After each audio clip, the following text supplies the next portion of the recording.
There is no such thing as fast and slow subwoofers, as long as you're talking about frequency content being played by the subwoofer within its operating bandwidth.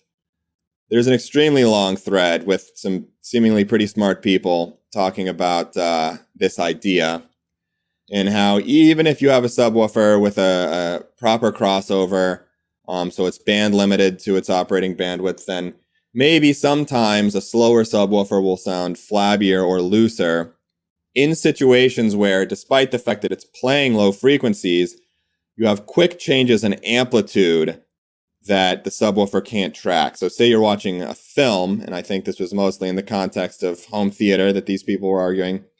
It has an explosion, and the explosion gets really loud really quickly, right? So even though it may have low frequency content, say it's centered around 60 hertz, say, it may reach a peak the peak amplitude really quickly, and the subwoofer can't keep up at that point. So it sounds flabby unless you have a nice, fast subwoofer, right? Wrong. So that's not how frequency content works. If you have any kind of change in amplitude that's faster than a sine wave at the frequency at which the subwoofer is band limited, the subwoofer is not playing that frequency because it's outside of the range of frequencies that the crossover allows, or at least they're greatly attenuated. So how can that be true, right? The argument that people are making is that you have these quick amplitude changes, so really the subwoofer has to move really quickly to catch up. Well, let's find out why. So first, I have a 100 hertz sine wave here, and this is 40 cycles of it exactly. You can count them if you want. I have it set up so one measure in Ableton Live here is 40 cycles of this wave. If we zoom in on the end, we can see that we're back at 0 amplitude exactly at the end of this clip. You can see the sample there. So you shouldn't hear any clicking when it repeats.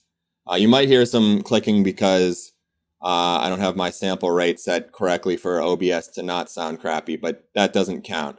What matters is, let's look at the frequency, the spectrum here, and see if we have a peak at 100 hertz like we expect.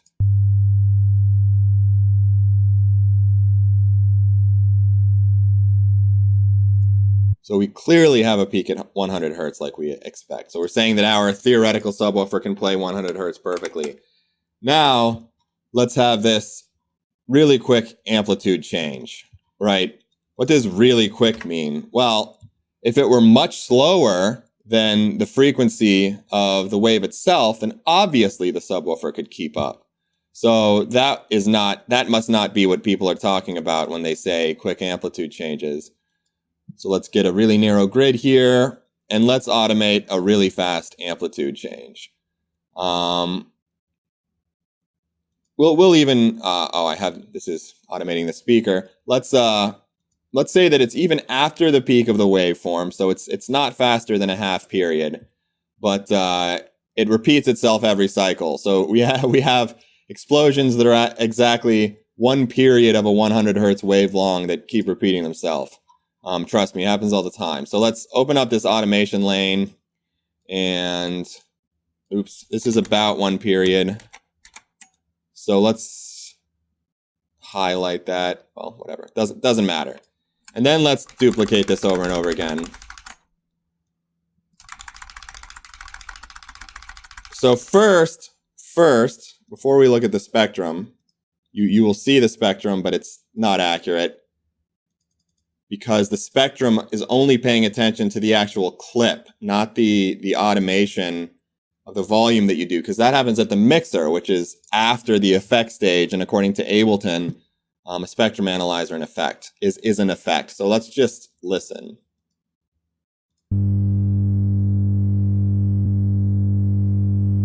So first, that obviously sounds different.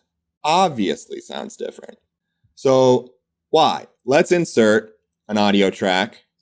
Let's record, and let's take the input from the audio track that we already have, so that now that actual amplitude change will be included in the clip itself, rather than coming from automating the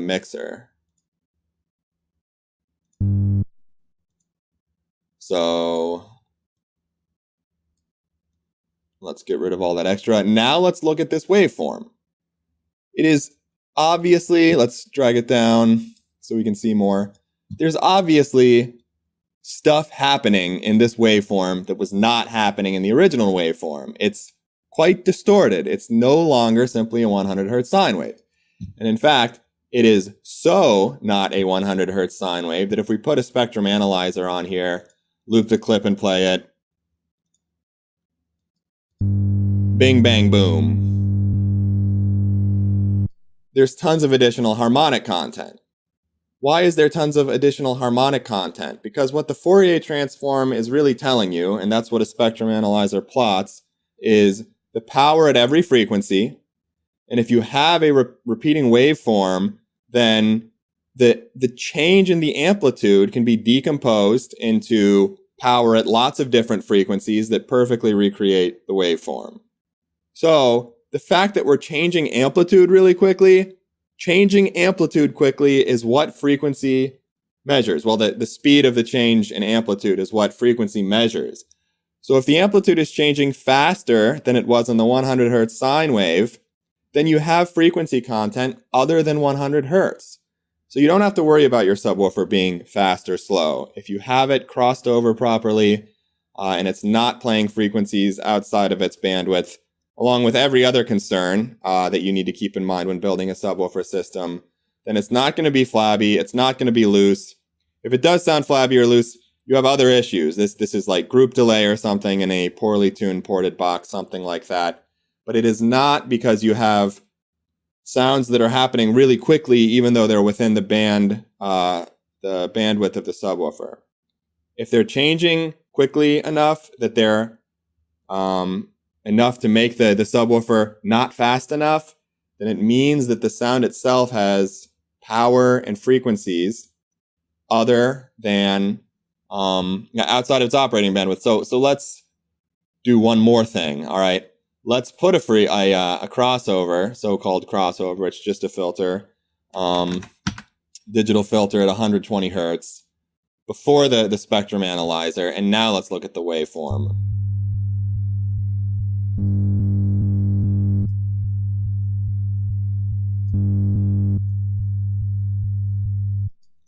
Obviously, you're still getting a little bit of the higher frequency content because that's how filters work. They aren't perfect brick walls. But with modern DSP, you can essentially make a brick wall filter. So there you go.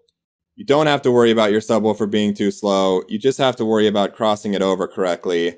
And the rest doesn't matter because of what Chuck Fourier taught us all those years ago.